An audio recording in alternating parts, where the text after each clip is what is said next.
format. So if whatever I say, if it piques your interest and you want to learn more, I have some cards on the table. My information is up here on the slide deck. Is the slide deck shared with the group? It totally can be shared with the group for my contact info. If not, I have cards. If you want to give me a call, meet for coffee, have a phone call, and learn more about what I'm saying, I am completely open to that, to do any follow-up with you.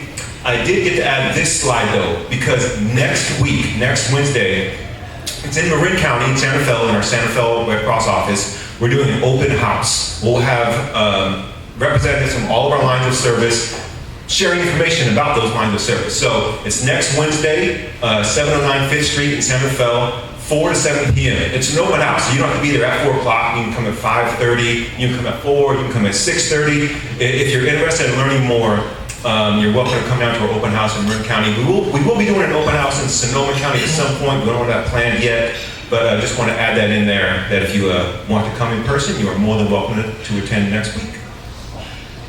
So I'm not going to read to you guys throughout this presentation, except for our mission statement. The American Red Cross prevents and alleviates human suffering in the face of emergencies by mobilizing the power of volunteers and the generosity of donors. That is our mission statement that flows through all of our lines of service. So I do have to read our mission statement out before I jump fully into the presentation. So these here are our 5 main lines of service. Our disaster cycle services, biomedical services, service to the armed forces, international services, and training services. As you see there on the left of the screen, down the street, across the country, and around the world.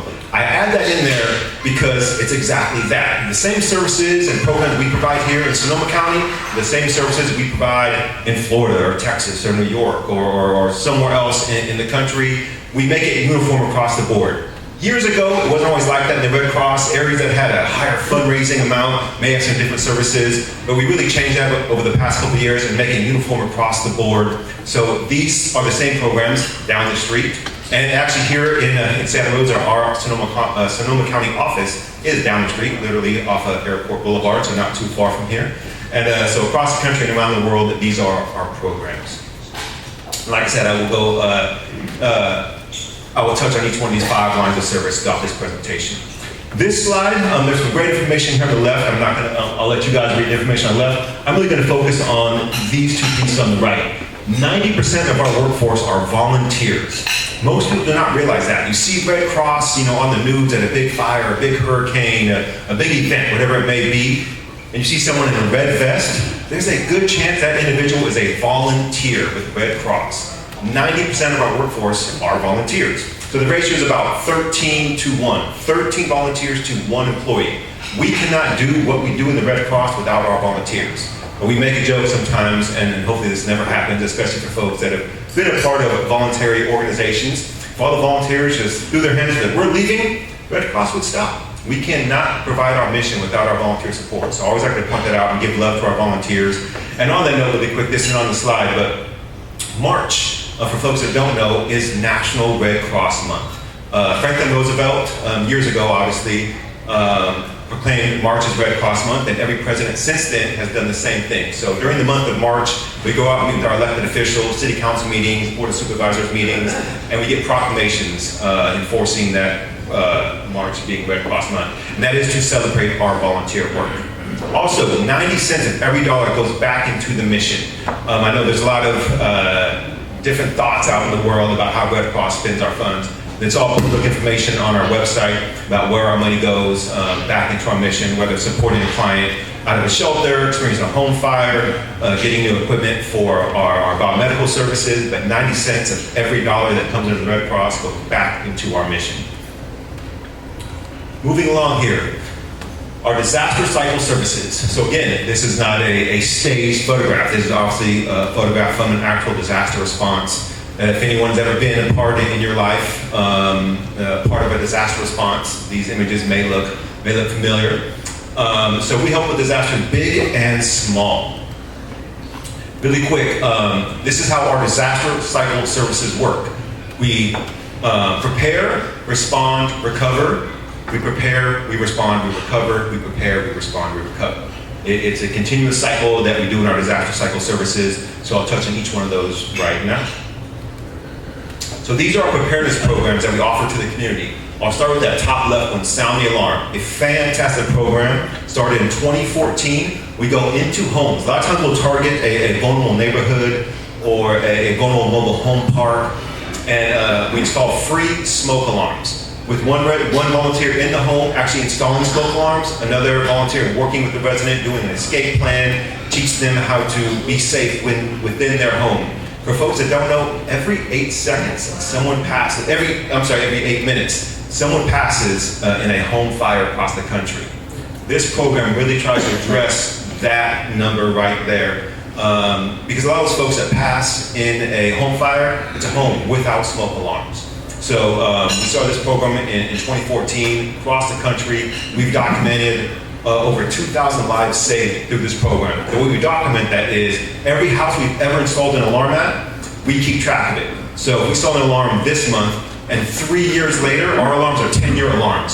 So 3 years later, that family has a home fire, and they credit getting out of that home safely because that alarm went off. In our Red Cross world, we consider that a life saved. So across the country, we have just over 2,000 lives saved through this program.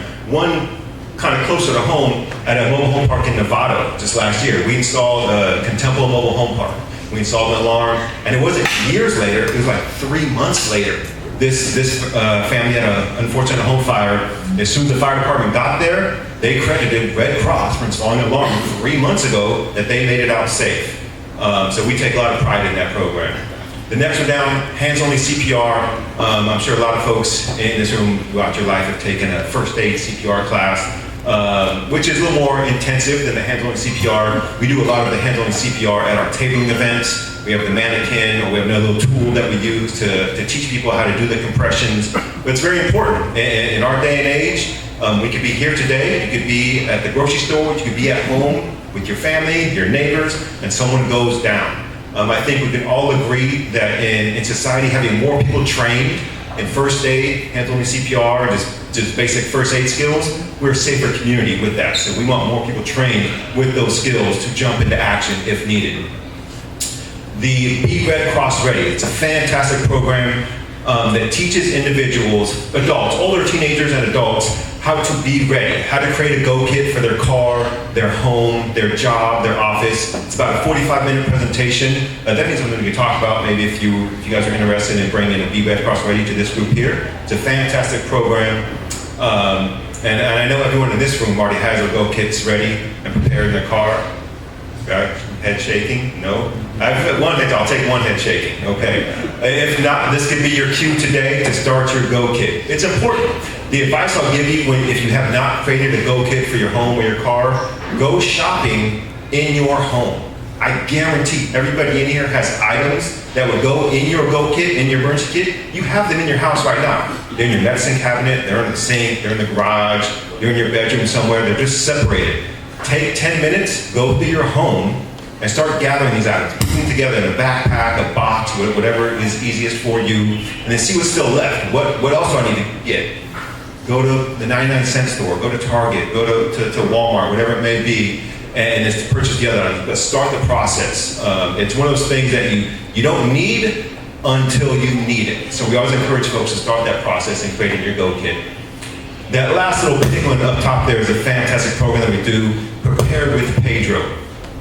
It is a program that we teach to kindergartners, first and second graders. We go into schools and teach this program. It's a cute program. How could you not look at that little penguin and not be interested in learning more from him? But Pedro and his family, the way we do it, it's in a storybook type fashion. So in a first grade class, we'll go in and we'll teach story time in a sense. And the stories are short. One of them, and there's multiple stories. One of them, Pedro and his family experienced home fire. And we teach, what Pedro and his family does during a home fire. Or Pedro and his family experience a hurricane. Or they experience a wildfire. Or they experience an earthquake. So there's many different stories that we go through with the kids to teach them and empower the student to know what to do in a disaster. There is an undertone to that program. The undertone being getting disaster preparedness information into the home via the student. So ideally, that student is coming home from school and the adult in their life is saying, what did you learn in school today? Red Cross came in and taught us what to do if we have a fire. So we're really getting information into the home so that the family can be prepared, and the student is the vehicle to get that information into the home. It's a great program though. We have a ton of YouTube videos. If you're going YouTube, Prepare with Pedro, we have a ton of cartoon videos that if you have young kids in your life, and you don't want them to watch those other types of cartoons, it's something educational, productive, but still engaging. We have a ton of videos with Prepare with Pedro on YouTube.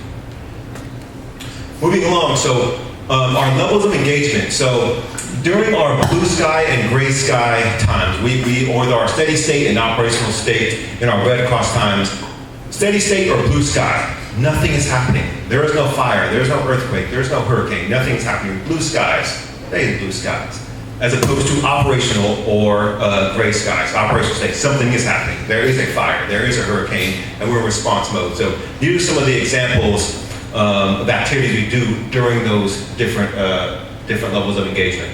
I'll start with that top one. We engage our local operation in our DAT, our Disaster Action Team. That's a fantastic program that really a lot of people do not know that Red Cross provides.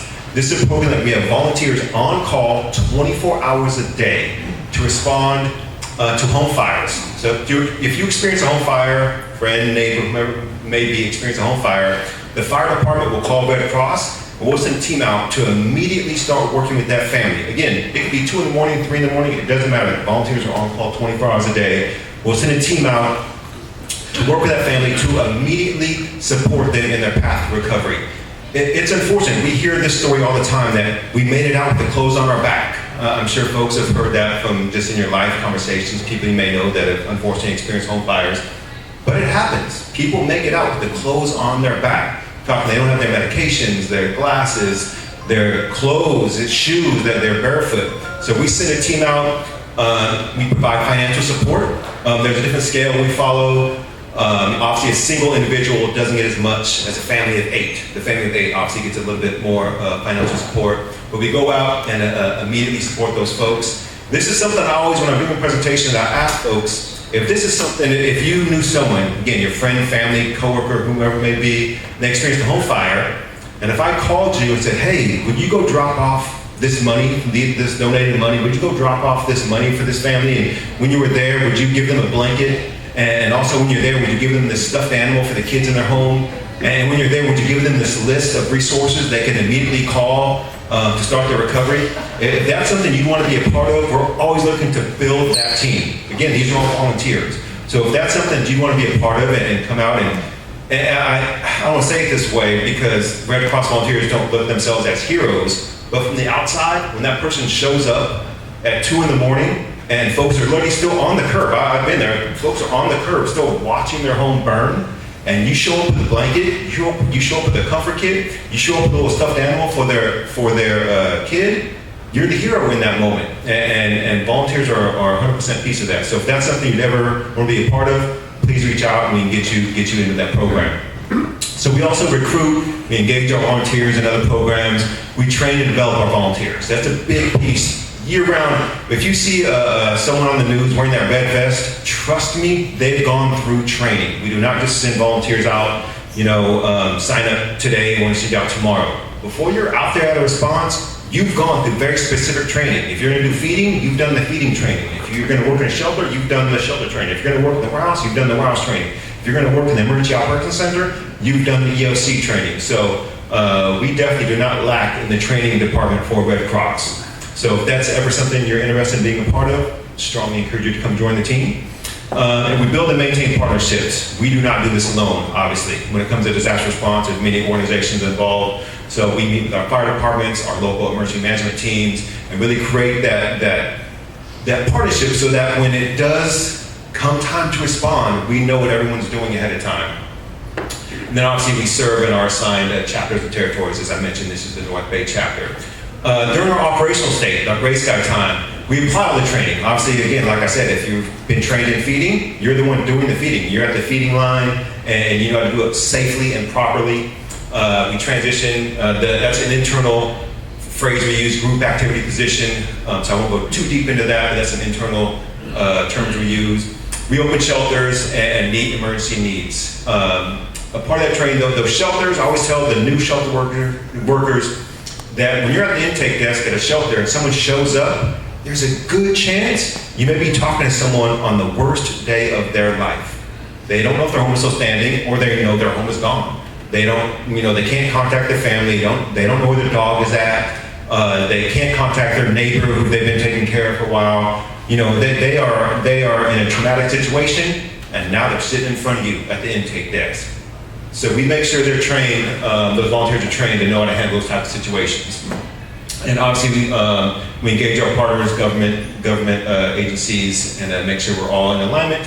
And then obviously we adapt our service delivery depending on the size of the event. Whether it's an apartment complex with 50 units or an entire neighborhood that's being evacuated, we obviously scale up or scale down very quickly. What to expect? So safe shelter, nourishing meals, prescription refill. That's a big piece, something that folks don't know, that we have partnerships with local pharmacies. So again, back to that story of we made it out with the clothes on our back. That means individuals did not get their medications that they need on a daily basis. So we can normally get those medications replaced within 24 hours. I'll throw this out there to you as well, back to creating your emergency kit. When you do create your emergency kit, talk to your doctor, and if you let them know that you are creating your emergency kit, they'll give you not a full, like you get a month's amount of medication, they won't give you a full month, but they'll give you a week's amount for your emergency kit. So a lot of folks don't know that. You have to talk to your doctor, and they'll give you extra medication for your emergency kit. So financial assistance, individual disaster care. The most important thing on this, though, I think, in my opinion, is that bottom one, care and comfort. Again, back to that situation when you're working with someone on the worst day of your life, sometimes they need a shoulder. They just need someone to talk to for a while and tell their story. So again, this is not a staged photo. This is a photo from the Maui wildfires. And sometimes when I'm in a shelter, I work in many shelters, one of the most powerful tools in a shelter is a bottle of water. I always tell new shelter workers this. A bottle of water is a tool. You can walk up to anyone. You need a bottle of water? You need a bottle of water? Now you're in it. You're in. The door's open to start that conversation and really find out what their needs are. So really spending time with folks at their cot or wherever they may be in the shelter, that comfort and care is an important piece of what we do. Moving on to our biomedical services. So I love this photo, again, not a staged photo. You can see everyone in this photo is masked. During our peak COVID years, we continue our blood drives, but with some strong rules where everyone had to wear a mask. So you can see everyone in this picture has a mask on. But I leave this photo in there because I'll ask this question to the group here. Is that guy smiling? He's smiling. You can see he's smiling behind that mask. He's doing something good. He's saving lives. A lot of people do not connect the dots that when you donate blood, you are saving lives. If you're a human being, which I think we can all agree that we're all humans here, you need blood. Whether that's for a surgery plan, a cancer patient, an accident on the highway, you rush to the hospital, you need blood. So when you donate blood, you are saving lives for someone. So I'd like to point that out, that this gentleman is smiling because I want to say he's saving someone's life. So here's some quick numbers here in regards to our blood drives. We hold approximately 500 blood drives throughout the country on a daily basis. Here in Sonoma County, we don't have a brick and mortar building. We do mobile drives here, where our biomedical team will go to our warehouse, which is in San Leandro, in the morning, 7 in the morning, 6 in the morning, they'll pick up all the equipment, they'll drive to a location, they'll set up the blood drive, run the blood drive throughout the day, break it down about 3 o'clock, and then drive all the equipment and the blood back to our warehouse. I would love to have a brick and mortar location here in Sonoma County, but that's way above my pay grade to determine for Red Cross to open up a new site up here. But we do a lot of blood drives in Sonoma County. Probably the nearest one here is actually at our office. We do mobile drives there pretty much on a monthly basis.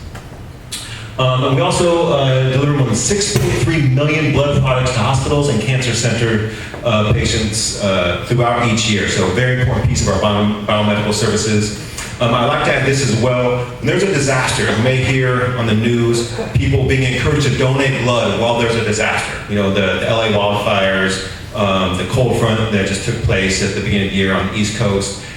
And you may think, how is donating blood going to help a wildfire victim? I'm going to connect the dots for you right now. So just in the month of January, when all the fires in LA took place, and on the East Coast there was a huge winter cold front that came through. We had a ton of blood drives canceled. That's resulted in, just in January, over 12,000 units of blood not being collected.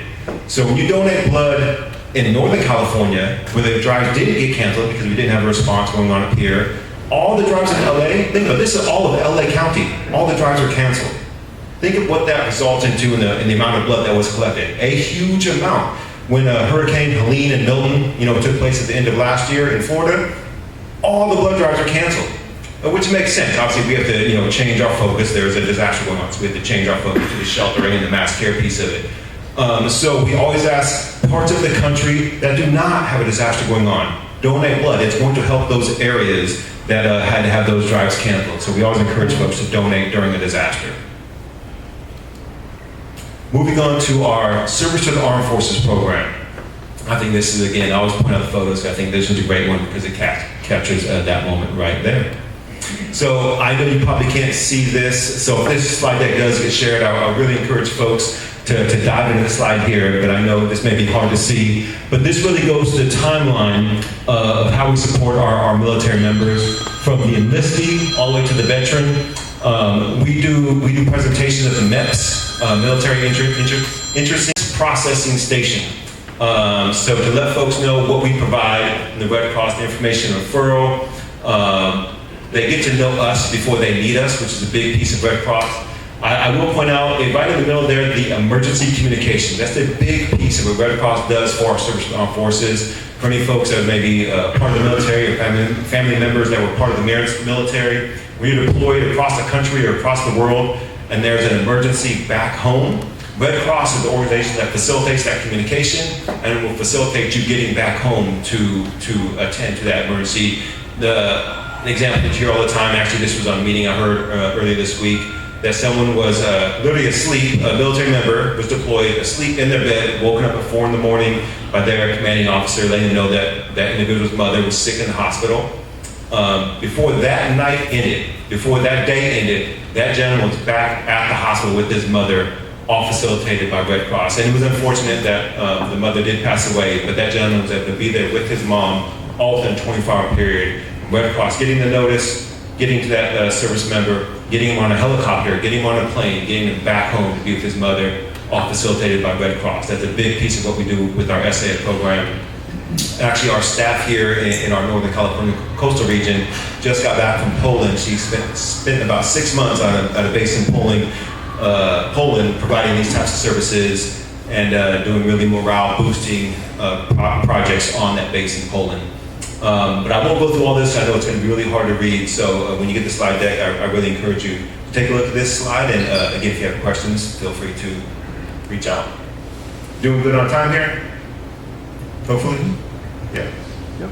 All right. So our resiliency programs, these are again small group workshop designed for military members and their families. A big piece of our SAF programs, I'd like to clarify, we work with the individual. It's very different than working with the military. Nothing against working in the military, but through our SAF programs, we're more about the individual. So we work with the military member, veteran, and their families, which is different from working with the military. We're focused on that individual. So these programs are focused on the individual themselves. We do hands-on and interactive, always facilitated by a behavioral health professional, and the workshops available for adults, teens, and children. So we do these on bases, or they may be off base, but we'll invite the folks on that base to come. Here in the North Bay chapter, we have strong relationships with the Coast Guard base out in Petaluma, and also Travis Air Force Base over in Fairfield. We have an office actually on Travis Air Force Base that we have staffed a couple days a week. We don't have an office on the base here in Petaluma with the Coast Guards, but we attend all their events, their Coast Guard Day. We do some of our programs out there with their child development program on base. So we have a strong connection here in the North Bay with our military partners. Our international services work, international humanitarian law, restoring family links, and education and outreach. So this is a great program, international humanitarian law. We teach this, it's open to all. You don't have to be a Red Cross volunteer, a Red Cross employee to attend our international humanitarian law session. It's about a 45-minute class, virtual class, they can log on to, and I can definitely get you all the links to that if you're interested. But it's a great program that teaches international humanitarian law. There are rules to war. That's another workshop under that umbrella of international humanitarian law, ties back to the Geneva Conventions, that there are rules to war. Followed or not followed, they are there. So this program really teaches that law, and it's very informative. So if that is, again, something that's of interest to you, please let me know and I can get you all that information. Our next one is Restoring Family Links, a fantastic program. The best way to tell about this story is to tell you one of my mission moments. This happened to me in Marin County, where families get separated during times of conflict. It's an unfortunate reality of war that families get separated. We have volunteers who I swear are little investigators, and they put the puzzles back together. So that's exactly this program does. When people get separated, well, volunteers get some information and they put the families back together. I was in Marin County about 2 years ago, maybe 3, because it was just coming out of COVID. I had been on multiple meetings with this individual. It was at a VOAD meeting. Does anyone know what VOAD is? Voluntary Organizations Active in Disaster. Sonoma County has a very fantastic VOAD. Ideally, there's a VOAD in every county across the country. Communities that have an active VOAD are proven to respond and recover faster after a disaster. So Sonoma has a fantastic VOAD. Red Cross is a big piece of the Sonoma County VOAD. So I was in the Marin VOAD meeting, and it was our first meeting coming out of COVID. So I met this individual just pretty much from the neck up on Zoom calls for the past 2 years. It's about 8:30 in the morning, and I'm walking to this meeting, and a woman runs up to me, and she's literally in tears. And I don't know why, because I hadn't done anything yet. It was only 8:30 in the morning, so I didn't know why she was crying. You're Vincent from Red Cross, right? You're Vincent from Red Cross. Like, yes, I am. And she breaks into her story, and she was from Rwanda, and her family was separated during times of conflict, and her little brother, who was 4 years old, got put in one refugee camp, and could only remember the family's last name. That got referred to our Red Cross Restoring Family Links program, and just by that 4-year-old knowing the family's last name, our little volunteer investigators were able to put that family back together. They put the story together, they reached out. The family separated like 4 or 5 different camps, but just that piece of information, they were able to put that family back together. And this woman was a trainee. I was a part of it. This was, way before my time at Red Cross. I was just lucky enough to receive the thank you from her. But it was an amazing story. She was crying. She was trying to get me teary-eyed before I was going into a meeting at 8:30 in the morning. But it was an emotional moment. Definitely, I love to tell that story about this Restoring Family Links program, because it's a great program, and it really supports those families that are separated. Last one here are our life-saving skills, our first aid CPR training. So again, like I said, there's probably a good chance that a lot of folks in this room have taken CPR first aid classes. What's great about this Red Cross first aid CPR AED training is that we can tailor it to your needs, your organization's needs. Some organizations have 20 people, some organizations have 200 people. We can tailor those needs to your organization, and again, all the money that's brought in through our first aid CPR training goes back into the mission. So as I said earlier about the DAP program, when we issue financial support to those folks who experience a home fire, it comes through programs like this, it comes through donations, but it all goes back into the mission. It wouldn't be a presentation. Yep. So it wouldn't be a presentation if I didn't offer some engagement opportunities. So this slide here offers some engagement opportunities, yourself, your group, whatever it may be. So when you get the slide deck, there are plenty of opportunities there for you to become engaged with Red Cross. I'm always looking to build. I'll make a plug for myself that's not on the slide. I'm a board of directors from the North Bay chapter. I'm always looking to build up my board members. So if joining boards is something that is of interest to you as well, please connect with me and I'll give you some more details about our board membership here in the North Bay chapter. And that is it. Thank you for your time.